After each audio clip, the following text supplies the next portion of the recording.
এই যে গত একদিন আগে বাংলাদেশের কুমিল্লাতে জামাত ইসলামের একটা সমাবেশে শহীদদের মারা এসেছে, বাবারা এসেছে, শহীদ পরিবার। হঠাৎ করে আমিরে জামাতের সঙ্গে দেখা হওয়ার পরে কান্না করে করে একটা বৃদ্ধ মহিলা আমিরে জামাতের ওপরে তিনি হেলে পড়েছেন, তাকে জড়িয়ে ধরেছেন। অনাকাঙ্ক্ষিত ঘটনা। একটা শহীদের মা, তিনি ভেবেছেন আমার ছেলে শহীদ হয়েছে, তার বিচার এতদিন পর্যন্ত পেলাম না। জামাতের আমিরকে দেখার পরে তিনি আবেগ আপ্লুত হয়েছেন, কান্না করে করে হঠাৎ করে তার শরীরের উপরে ঢলে পড়েছেন। এখন বলুন তো এটা ইচ্ছাকৃত না অনিচ্ছাকৃত? এখন মুফতিরা ফেসবুকে ফতোয়াবাজি শুরু করলেন। আমিরে জামাতের ইমান চলে গেছে, পদ্মা বোঝে না, শেষ, ইসলামকে ধ্বংস করে শেষ করে দিল, ফতোয়া শুরু হয়ে গেল। আরে ভাই, একটা শহীদের মা, তিনি হঠাৎ করে আবেগ আপ্লুত হয়ে তার শরীরে পড়েছে। জামাতের আমির কি ইচ্ছা করে মহিলা জড়িয়ে ধরেছে, চেপে ধরেছে? এটা তো অনাকাঙ্ক্ষিত ঘটনা। সামান্য কমন সেন্স যদি মাথার ভেতরে থাকতো, এটা নিয়ে কেউ হাসি ঠাট্টা টোল করতে পারতো না। এখন আমিরে জামাতের ভিডিও নিয়ে হাসি ঠাট্টা তামাশা, সাথে সাথে তো কিছু যুবক আছে মারাত্মক। আবার কিছুদিন আগে একটা মহিলা তারেক রহমানক জোরে ধরে কাঁদেছে, ওই ভিডিও ছেড়ে দিয়েছে। এখন জামাতের লোকজন তারেক রহমানের ভিডিও প্রচার করতেছে, আর বিএনপির লোকজন জামাতের আমিরের ভিডিও প্রচার করতেছে। তুমুল যুদ্ধ, সবাই মুফতি সাজে ফতোয়া দিচ্ছে। এই জন্য বলতে চাই ভাই, প্রেক্ষাপটটা বোঝেন। অবশ্যই শরীয়তের বিধান যেটা শরীয়ত সমর্থন করে না, করা ঠিক না, তবে বুঝতে হবে কোন কাজটা ইচ্ছাকৃত আর কোনটা অনিচ্ছাকৃত। এই দিকে তাকিয়ে আমাদের ফতোয়াবাজি করা দরকার। আসলে সম্মানিত লোককে অপমানিত করতে যাবেন না। আল্লাহ যদি কাউকে সম্মানিত করতে চায়, আকাশের দিকে উঠতে চায়, তাম পৃথিবীর মানুষকে পাও ধরে টেনে তাকে নিচে নামাতে পারবে? আপনি একটা সম্মানিত মানুষকে অপমানিত করতে গেলেন মানে? অন্যকে যে সম্মান করে আল্লাহ তাকে সম্মান দেয়, অন্যের পেছনে যে লাগে আল্লাহ তাকে অপমানিত করে। আল্লাহ তাআলা আমাদের সঠিক বুঝ দান করুক, বলে আমিন। আরো জোরে বলে আমিন। আমরা চাই না কেউ কাউকে অপমানিত করতে, মিলেমিশে শান্তি আমরা চাই কি চাই না? আবার তারেক রহমান রাজশাহীতে সমাবেশে গেছে, কিছু যুবক ছেলে পেলে হাতের ভেতরে লাল কার্ড নিয়ে, রেড কার্ড নিয়ে রাস্তায় দাঁড়িয়ে থেকে মিছিল করতেছে। রেড কার্ড মানে কি সম্মান না অপমানের? মানে তারেক রহমানকে রেড কার্ড দেখাচ্ছে, লাল কার্ড। ফেসবুকে ছবি ছেড়ে দিয়েছে, ভিডিও করেছে। আমি বলবো না, তারেক রহমান আপনার পছন্দ হতে না পারে, ভালো লাগতে না পারে, আপনি 12 তারিখে রায় দেবেন, ব্যালটের মাধ্যমে ভালো লোকের পক্ষে সমর্থন দেবেন, কিন্তু কোনো সম্মানিত লোককে রাস্তায় দাঁড়িয়ে লাল কার্ড দেখানো, এটাও কখনো শরীয়ত সমর্থন করতে পারে না। আমরা কোনো ভদ্র সম্মানিত ব্যক্তিকে অসম্মানিত অপমানিত করব, বরং আমরা শত্রুকেও সম্মান দেব, তার সঙ্গে ভালো ব্যবহার করব। তাহলে আল্লাহ আমার সম্মান বাড়াইয়া দেবে, কে দেবে না? আল্লাহ তাআলা আমাদের সকলকে একে অপরকে সম্মান করার তৌফিক দান করুক, বলে আমিন। তাহলে বলেন, কবরে সাপ এসেছে কয়টা? আরো জোরে বলেন। আলোচনাটা করব, তবে তার আগে জিজ্ঞেস করতে চাই, আজকের মাহফিল হওয়াটা আপনারা খুশি না বেজার? এই মাহফিল আগামী বছর আবারও হোক, আপনারা কি চান? আমি যদি আসি রাগ করবেন? আচ্ছা, এই মাহফিল হতে কারা কারা খুশি, হাত তোলেন তো। আপনার সাথে মুসলমান গভীর মনোযোগ। এতক্ষণ পর্যন্ত আনন্দ করে করে মজা করে করে অনেক আলোচনা আপনাদের মধ্যে শোনাইলাম। বিদায় নিয়ে চলে যাব, 2 মিনিট অন্তর দিয়ে কতগুলো ভালো করে বোঝার চেষ্টা করবেন। আল্লাহ নবীজিকে কেমন রহমত করে দুনিয়াতে প্রেরণ করলেন। নবীজির বাবার নাম আব্দুল্লাহ, মায়ের নাম হলেন আমিনা। নবী এখন পর্যন্ত দুনিয়ায় আগমন করেন নাই। সর্বপ্রথম যেদিন মায়ের গর্ভের ভেতরে নবীজি অস্তিত্ব লাভ করেছে, ওই আমিনা ঘর থেকে বের হওয়ার পরে রাস্তা দিয়ে যখন হাঁটা শুরু করলেন, তার শরীরের মধ্য থেকে সুঘ্রাণ বের হয়ে পুরো মক্কা জমিনের মধ্যে ছড়িয়ে পড়া শুরু করেছে।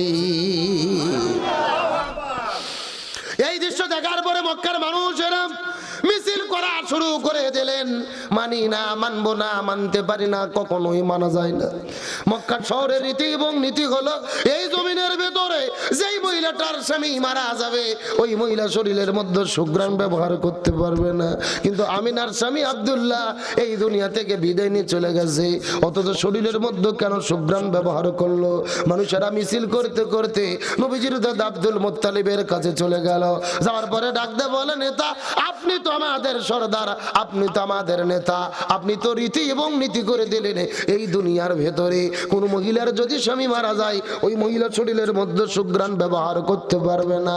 কিন্তু আপনার পুত্রবধূর নাম হলো আমিনা, আপনার ছেলে আব্দুল্লাহ এই দুনিয়া থেকে বিদায় নিয়ে চলে গেছে, অথচ আপনার পুত্রবধূর শরীরের মধ্যে কেন সুঘ্রাণ পেতে পারি, কেন সুঘ্রাণ দেখা যায় বলেন তো দেখি? এর জবাবটা আপনার কাছেই পেতে চাই।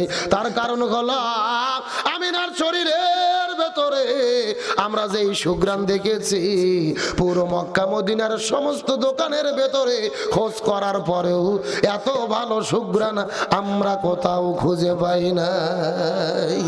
একটু জোরে বলেন না সুবহানাল্লাহ। এই কথা বলার পর আব্দুল মুত্তালিব স্ত্রীকে সঙ্গে করে নামার পরে আস্তে করে আমিনার কাছে চলে গেলেন। মা, তুই কি আমাদের নাক কান গলা গুলো কি কেটে ফেলবি রে মা? তুই তো জানিস যার স্বামী মারা যাবে শরীরের মধ্যে সে সুঘ্রাণ ব্যবহার করতে পারবে না, কিন্তু তোর শরীরের মধ্যে কেন সুঘ্রাণ জানতে যায়?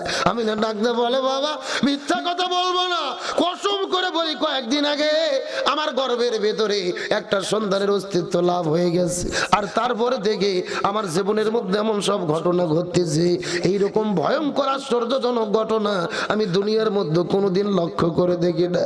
আজ থেকে কয়েকদিন আগে আমার গর্ভের ভেতরে সর্বপ্রথম যেদিন আমি মনে মনে চিন্তা করলাম, বুঝতে পারলাম আমার গর্ভের ভেতরে একটা সন্তানের অস্তিত্ব লাভ হয়ে গেছে, আমি লক্ষ্য করে দেখি আমার ঘরের দরজা জানালা এমনকি ধুলো বালি কোনা পর্যন্ত আমি আমিনা আমাকে সালাম বলা শুরু করেছি।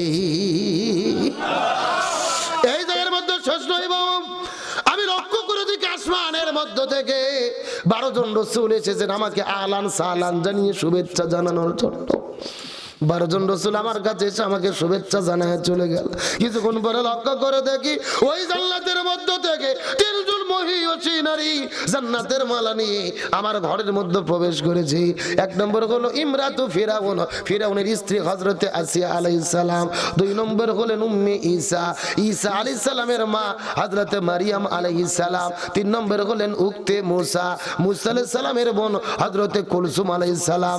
এই 3 জন মহিয়সী নারী আমার কাছে আসার পরে হাতের মধ্যে থেকে ফুলের মালা বের করার পরে ডাকতে বলে, আমিনা তুমি বড় সৌভাগ্যবান, আমরা জান্নাতের মধ্য থেকে জান্নাতি মালা এনেছি, তোমার গলার মধ্যে পরে দিতে চাই, আর তোমাকে সুসংবাদ দিতে চাই, তোমার গর্ভের মধ্যে যেই সন্তান এসেছে রে, এই সন্তানটা দুনিয়ার যেন তেন কোনো সন্তান নয়, এই সন্তানটাই হবে আখেরি জামানার পয়গম্বর। লিল্লাহি তাকবীর। আমি ডাকতে বলে, বাবা এই জায়গার মধ্যে শেষ নয়, আমি ঘর থেকে বের হওয়ার পরে কাকের মধ্যে কলস নিয়ে যখন কূপের মধ্যে যখন পানি আনতে যাও, কূপের কাছে যাওয়ার পরে লক্ষ্য করে দেখি কূপের মধ্যে থেকে পানিগুলো টকবক করে বের হয়ে উপর দিকে ফুলে ফুলে ফেপে ফেপে ফেপে ওঠা শুরু করে দিলেন। ওই পানিগুলো টকবক করতে করতে যখন কূপের মুখের কাছে চলে এসেছে, আমি আস্তে করে কূপের কাছে গেলাম কূপের পানিটা নেওয়ার জন্য। কূপের জবান খুলে গেছে, আমাকে ডাকতে বলে, আমি না তুমি কোনো যেন তেন মহিলা নয় রে, তোমার কষ্ট করে তোমার পানি আনার জন্য এই কূপের কাছে আসার কোনো দরকার নাই, তোমার গর্ভের ভেতরে আখেরি জামানার পয়গম্বর, কষ্ট করে কূপের কাছে তোমার আসতে হবে না, তুমি আমিনা যদি হুকুম করো আমরা কূপের পানি নিজের থেকেই তোমার ঘরের দরজায় যেতে চাই। আমার যে বন্ধুগণ মুসলমান ভাইরা, গভীর মনোযোগ, রাত গভীর, বেশি ব্যাখ্যা বিশ্লেষণ আপনাদের মধ্যে করতে পারবো না, আমি আপনাদের কি দিয়ে বুঝাই নবী কেমন রহমত ছিল একটা দৃষ্টান্ত দিয়ে শেষ করব।